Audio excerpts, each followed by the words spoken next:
Folks, what's going on? HeirofCarthage here, and I made a video not too long ago. I called it World of Warhammer, or I don't remember what I called it. It was a crazy mayhem video showing Morathi in the late game. This is a battle from that. It's the Battle of the Temple of Outnumbered. This is Morathi's about 1,150 troops versus over 7,000 Bretonnians. She was in an ambush stance near the settlement, and 4 Bretonnian stacks came to attack the settlement. This is in Nagaron. The Bretonnians, along with the Empire, took Nagaron away from Malekith. I then confederated Malekith, and I'm working on retaking that. In fact, I may just start on a full-blown series of this because they ended the what do you call it? They ended the Proving Grounds beta, and I may just play this. This is the most intense campaign I've ever played. And I do apologize, there are these weird frame drop spikes in the replay. It wasn't this way in the real battle. I really don't know why it does this. So just ignore those as they come along as best you can. Anyway, the battle's going to start with Louen coming up. Just real quickly, the army I have is a whole bunch of shades with greatswords. Morathi's rocking 6 of these, 6 Blackguard, 3 Hydras, one of which is the Chill of Sontar, 2 Cold One Dread Knights, Morathi, and then I do have a Witch Elf, or sorry, what do you call it, a Death Hag, but she is wounded at the time of this battle, so I just have my Cainite Asath and Sebioth out here. And King Louen very intelligently pulled back from the fight with the Shades and decided that he really didn't want to die that early and that easily. And I chased him with Morathi. Morathi's pretty potent here. I don't like getting caught this far out, and I came under archer fire, so obviously I'll be pulling back from that as well. But in any case, yeah, this is the battle that we're up against. The AI, if you're going to fight these battles, and I won't tell you all whether or not I win, but I mean, this was probably the most intense battle I have ever played in a campaign. If I didn't win this, then I was going to lose Morathi and lose some very important momentum. And if I do win it, then I gain a bunch of momentum against the Bretonnians that I can hopefully use to further the campaign. So the Bretonnian AI, and it is AI, it sucks, and you have to take advantage of that. The only way you're ever going to win a battle like this is to be very efficient with your kills. So like for instance, I put the Hydra out front hoping the archers would target it because it's a unit that regenerates. Unfortunately, they just target my Blackguard regardless. So I can't allow the AI to get easy kills like this. You have to make them pay dearly for every kill they get on your army. And so I'm going to send Morathi out here to put an end to this archer fire. Oh, actually I did have my my Death Hag back. My bad. She was wounded prior to this. So the Death Hag's here along with the Hydra. This is to help cause terror and just extra damage to these units so that, again, I'm creating an unfavorable situation for the Bretonnians. Pit of Shades out here. Morathi can tie up several units of archers all by herself. Plus, it lures in other units out here. This Prophetess and Grell Relic are going to be coming over to try and help fight Morathi. I'm going to be using all of her special abilities to really lay a hurt on these archers. The archers just have to go, and they need to go early. We got a little bit of terror started over here, which is great, but because this is on the very hard difficulty setting, the AI gets absurd leadership buffs, and I just mean absolutely absurd. The only time it's worse is on Legendary. I am going to use a Pit of Shades and some other abilities here to really cause a lot of damage to the Bretonnian infantry and help speed them along their way. You can see the other choke point here is about to be filled up, and Louen is coming to attack my Shades with greatswords. It's not unexpected. The AI will absolutely YOLO your artillery and missile units. They will do it at any price. So in order to help make sure that he doesn't kill a lot of my Shades with greatswords cause intense missile damage, and they're very good in melee, but they don't like fighting early in the battle, right? You want to expend all of their ammo and then use them as an alternative melee unit. And if units die, they take ammo with them. So that's not what you want. So we use this as a good excuse to get Louen down on the ground. I'm using my Cold One Dread Knights and trying to pull my Shades with Greatswords away. I have them on defensive, but they just keep getting yanked back into this fight. It's a little bit of bull crap, but, you know, that's just the way the Warhammer cookie crumbles. Part of the infantry on this choke point over here collapsed, and I'm pushing through it with Cold One Dread Knights, and the Cold One Dread Knights are about to just get all the kills they can eat here. With all these poor Bretonnian archers and routing units, I am going to run them down mercilessly. and attack them. Morathi is continuing to hold up an entire blob on her own because of her ability to regenerate. She gets almost untouched here. She killed the prophetess and is now working on the Grail Relic. She does have Heartrender and Dark Sword, as well as Enchanting Beauty, so everything around her is barely even going to be able to fight, unless it's absurdly strong to begin with. She's dropping one Pit of Shades after another, and has racked up almost 300 kills as a result. So Morathi is kind of a one-woman show right now, cleaning up an entire flank.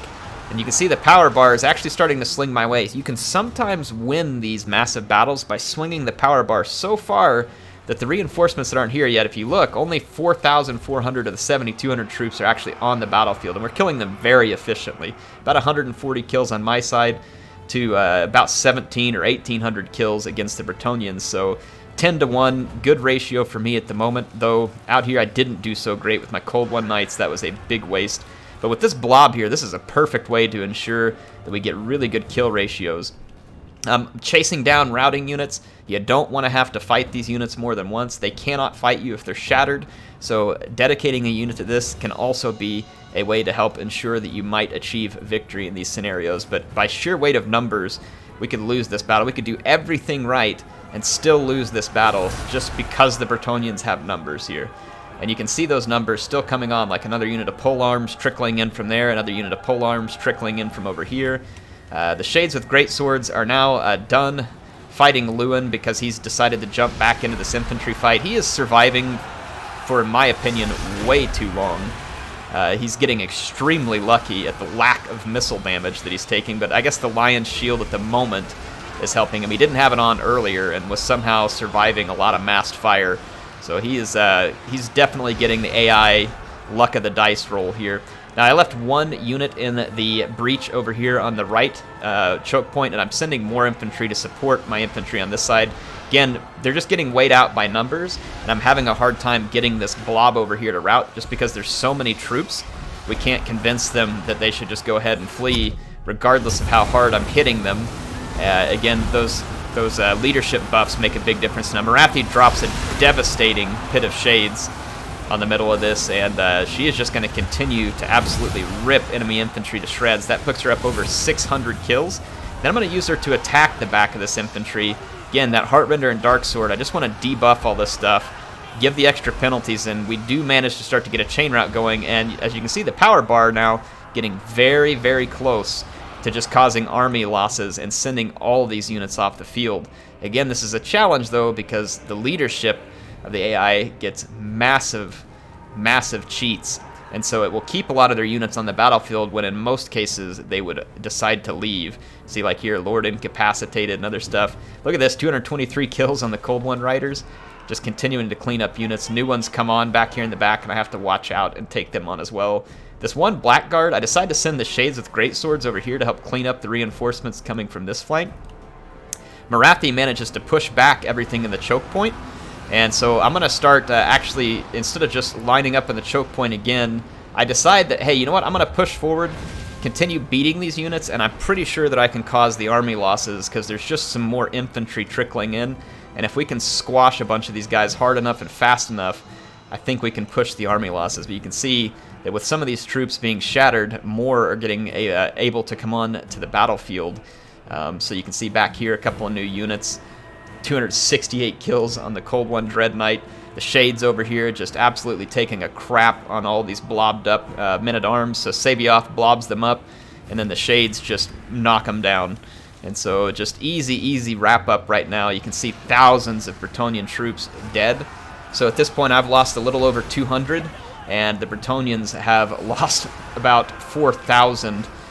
So we are killing Bretonnian troops at an alarming pace. Not alarming to me, but should be alarming to the AI here. But again, look at the leadership buffs. This polearm unit somehow still hanging in here. It finally broke. Men-at-arms units, or foot squires coming back with 24 troops despite like the entire army around them routing. And it's not helping that now units like these Grail Relics and archers and other stuff are coming on. It's pushing this power bar back. And at the moment while I was playing this battle, I didn't really notice that. I just continued to push out of the choke point and figure, hey, if I just sit here and blob attack these infantry units one at a time, they'll just rout, and then I'll just kind of keep pushing towards the edge of the map. and push these guys right off the map, and should be able to deal with all of them. Again, apologize for the frame drop stuff there. That's just something that happens in the replay. I'm not really sure why. My cold ones are having to kind of watch out as archers and spearmen come on. Again, as these new units come on, I just use my shades over here to clean up everything coming from this side. We're keeping the power bar very much in our favor. But as all of these units over here eventually get whacked, more Bretonnian troops will coming. And remember, 7,200 troops on their part. I've killed a ton of their troops. Yeah, definitely over 4,000 at this point. Or at least routed that many. You can see Morathi out here is 739 kills, taking out a Grail Relic, because I know how important these Grail Relic units are to them, so I really want these units gone. I don't need any more leadership buffs coming in for the Bretonnians. And look at this, even though I'm blobbed up and smacking all these units, these are just men-at-arms units. There's no Lord support here. There's no Grail Relic here, and these units are somehow holding on to their leadership despite the overwhelming losses to their armies and being attacked by terror-causing units. Every now and then I get a terror break, but look, the units just come in right behind them, and they're like, yeah, we're okay with this. They're not really bothered. They haven't had enough. More archers coming on, and what I don't know yet at this point, too, is that some of the units that are going to come on for Bretonnia soon are going to be cavalry. I've fought all this infantry, and the cavalry is being held late for whatever reason. You can see that the kills for me just continue to rack up. We're closing in on 5,000 Bretonnian troops routed or killed. Morathi with yet another Pit of Shades in the back. So look at this, Pit of Shades, terror-inducing animals. And look at this men-at-arms, like almost untouched from a leadership perspective. They just don't even care. It's amazing what the enemy leadership is doing over here. Like 773 kills. Morathi is trying to keep Bretonnian units routed here. You can see the power bar just holding steady. And really a problem for me right now because I need a mass rout. So I unblob my infantry and I start to move them around to support my Hydras and my Death Hag a little better. So I'm going to try and unblob them. My Shades, fortunately for me, are going to also be very good in melee versus Bretonnian infantry when all this is said and done. Look at their stats here. 54 attack, 41 defense, 40 weapon strength, anti-infantry, anti-armor. But look what's starting to happen, folks. The power bar creeping. I'm now pulled out of my position in the choke point. This is a dangerous situation for me because now there's Knights of the Realm coming and I don't have a great position. Morathi is caught out.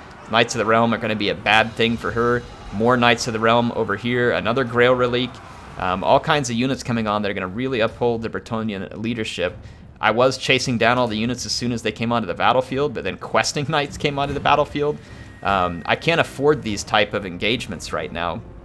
So now my Shades are starting to also run low on ammo, which is really bad. And if we get Grail units out here, it's going to be even worse because Grail units don't, they have physical resistance. So, and I don't have magic damage here per se outside of Morathi, and I don't even think Morathi carries it as just kind of a general rule. I could be wrong. Let's go check her real quick and see. She's, yeah, right here in the midst. Yeah, she does have magical attack. So Morathi's my only magical attack unit. Remember, she's healed off a lot of damage already. So she's going to hit her healing cap. In fact, there it goes. So Morathi's starting to hit her healing cap.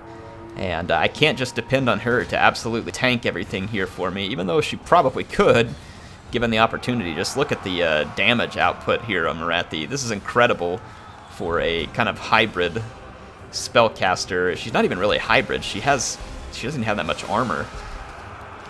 I managed to pull my monsters out for a second. I'm trying to let my Hydras get a little bit of healing. I really have tried to use their breath attacks where possible, though I don't know if I've done those perfectly so far in this. But look at this pile of Bretonnian cavalry. It's a good thing I have Blackguard here and not Executioners. But now look, a ball of archers blobbing up back here in the back. The power bar has slid almost all the way back to balance, so now I can't even rely on a chain route. I'm going to have to actually straight up win this. And my Shades are quickly running out of ammunition, so I'm using Sabioth to take the charge of these Grail Guardians, and Grail Guardians are the last unit I need here. These guys are going to fight to the death, basically. So I'm showering them with crossbow bolts, holding them in melee with my cold ones, with my Shades with great swords. The Shades with great swords are going to do good damage. They don't have a bonus versus these cavalry, but they will still do good damage as long as I'm not letting them get charged really hard. It should be a decent engagement for me, but look here, they're going to pull out of that fight. The AI is a notorious cycle-charging jerk. I mean, the AI cycle charges like some of the cheesiest players that could possibly ever exist. in quick battle. So if you ever give players a hard time for cheesy cycle charging in quick battle, the AI is the #1. Like, it is the worst. Morathi got another Pit of Shades off. She's up to 987 kills. And now the power bar is actually tilted against me. The Bretonnians are starting to get a lot of kills because they're just pouring more and more troops onto the battlefield. Now they've even got trebuchets in the background. There's 2 over there. There's 2 over here. I'm going to start losing troops at an alarming rate. And so having controlled this battle almost the entire time, it is now turning very, very dire for me. I mean, I am desperate at this point, trying to get these Grail Guardians away, trying to pin down other units of Knights Errant, Grail Guardians, Knights Errant, Knights of the Realm. I'm taking Sabioth out here to take care of these peasant bows. I can't just let them sit here and get free kills on my Shades, so that's a risk because he could get caught out by a cavalry unit and killed, and then that will hurt me very badly. My Blackguard are fighting valiantly. They've all gotten a tremendous number of kills, but the cycle charging AI just won't stop. It's just one cavalry charge after another, and they just don't take the kind of damage that you do as a player pulling out of these fights because of all their melee buffs, so they get away with a lot here. I end up having to take the Chilla Sontar out of that fight that I need against the cavalry just to get these archers to shut up, and I do manage to terrorize some of them and start to push them back. It's very, very fortunate for me. The archers can't stay here. They are killing too many of my units and causing a lot of damage to Morathi, who has a limited number of hit points left here. I don't even know how some of these archers were even in range. Morathi was way away. So my Shades, which would have been an excellent use here against enemy infantry late in the game, instead end up having to take on hordes of enemy cavalry, and they just don't excel at that. They don't have great armor. A lot of these cavalry, they don't have a bonus versus these cavalry. They do armor-piercing damage, but they're not huge numbers, and they don't brace well against cavalry charges. So my Shades with great swords, which were a force to be reckoned with, are all of a sudden now in a lot of trouble. So I've had to pull a Hydra and Morathi over here to really help tank the damage from these Knights of the Realm in order to keep my Shades alive to help add to the damage. It is a desperate situation. These archers out here, I have been able to tie them down with my K-Knight Assassin, which has been absolutely clutch right now. And you can see the power bar sliding slightly back in my favor. And we're now up to about 7,194 troops for the Bretonnians, so most all of their troops are on the battlefield at this point. It is just pure desperation for me. My infantry over here is not going to live much longer. I'm fortunate that these are all like gold chevron troops, or they would already be gone. I do have this damaged unit of Cold One Dread Knights that I'm pulling in, and just every unit I have is going to have to be activated. Look at the Bretonnian leadership here, similar to mine. Their troops are fighting to near the death. Look at this, 7 Knights of the Realm, not even wavering. Over here, this Knights of the Realm down to 4 men, 185 hit points. In combat, not even wavering, right? Finally wavers with a Hydra in the fight. Just give you an idea of the type of shenanigans you're up against in these battles. Fortunately for me, though, again, my troops are also fighting to near the death because Morathi is alive, and she is still supporting the fight. But these Bretonnians don't really even have a lord, so it's pretty insane how long they're able to stay in this fight because their lords were taken out pretty quickly by me. You can see the Chilla Sontar back here getting some clutch terror routes. This is huge. Look at this, shattered all that stuff, and when all of that shattered, because it took all of its ammo with it, the whole battle turned in my favor, so it was an extremely tight battle here. In an epic victory, what is probably one of my most epic campaign victories. I don't know if it's the most, but one of the most for sure. I mean, so this was an outnumbered nearly 7-to-1 scenario. Not quite, but I mean, it's probably on the upper echelon of like 6.5, between 6.5 and 7-to-1. So this is mad, like how much we're outnumbered. Morathi herself hauling in over 1,000 kills, 487 for my Death Hag. K-Knight Assassin picking up 139 kills. And then the Blackguard of Nagarond, all of them, one of them picking up 322. Just absurd numbers. 500 kills for the Harganeth Executioners. Now, fortunately for me, these guys did all their fighting before the enemy cavalry showed up. And then just look at the Shades. And remember that the Shades got a lot of these kills and then had to fight all that cavalry. And that was really not an ideal situation for them. I wish that the Blackguard could have been facing off against the cavalry and then left my Shades to face off against the enemy infantry, because my Shades would have done great against that low armor Bretonnian infantry. They would have eaten that alive for days. So I think key lessons here is I should have never pulled out of those choke points. I should have stayed right there in the choke point and let the AI trickle in one by one. Trickle in one by one and bash them one by one. So I could have done this better. I very nearly lost this battle because of me coming out of position, getting overconfident after having killed that first 3,000 or 4,000 Bretonnians, thinking, oh yeah, I've got this. I'm just going to rout all these guys. That was a mistake. I should have never left my position of power there because I gave Bretonnia a chance to win. But just to give you guys an idea of how effective we were at killing these initial waves of Bretonnians, look at the number of kills here in these Bretonnian troops versus mine. Elise, Babino got absolutely crushed. Louen, he managed to get his 53 kills because he's just kind of a cheapskate, and that's what he does. But for a legendary lord in a fight like this, that was not a bad limiting of what he was able to do, since he can fly and he can YOLO straight into my squishiest units. And that's exactly what he did, and that's where he got most of those kills. But his army, regardless of the fact that he had all these knights, mostly shut down. But you can see how much more damage these knights were doing than their infantry. And that's why they were so dangerous. Again, look at every knight unit that came out, doing way more damage than any infantry units. And then the trebuchets were also not bad for him because it's free kills from range. So those units were hurting me terribly, but the infantry from Bretonnia just got absolutely shellacked. So the lesson here, folks, is clean your room. Don't make mom mad. When mom gets mad, you're going to pay the price. Anyway, if you all want to see this campaign, let me know in the comments. I figured you would enjoy this for me to make a video out of this. This was an epic victory, and I actually have some suggestions for Creative Assembly about how to better incorporate epic victories like this into their campaign. Pretty much like all that stuff we did in the Proving Grounds beta to me was kind of pointless and petty. I understand they're trying to make the campaign better, and I'm okay with that. I just think they're taking the wrong approach. Based off of this and some of the other stuff I've done recently, I'll put together a video of suggestions. At least I'm trying to. It's going to take a while. But what I think they should do with campaign, I hope they steer clear of almost everything they did in that Proving Grounds beta. I think it'd be very bad for the campaign if they implement much of that. There's a few things in it that would be okay. But most of what they want to implement in that beta would be a very bad thing, in my opinion, for Total War campaign. And I have some suggestions, and those suggestions start with how the AI behaves. And I'm not asking them to suddenly make an AI that is human-like and all this other stuff. They can make these changes to how the AI behaves, and I think it makes a huge difference. And then there's a few mechanics that they can add in.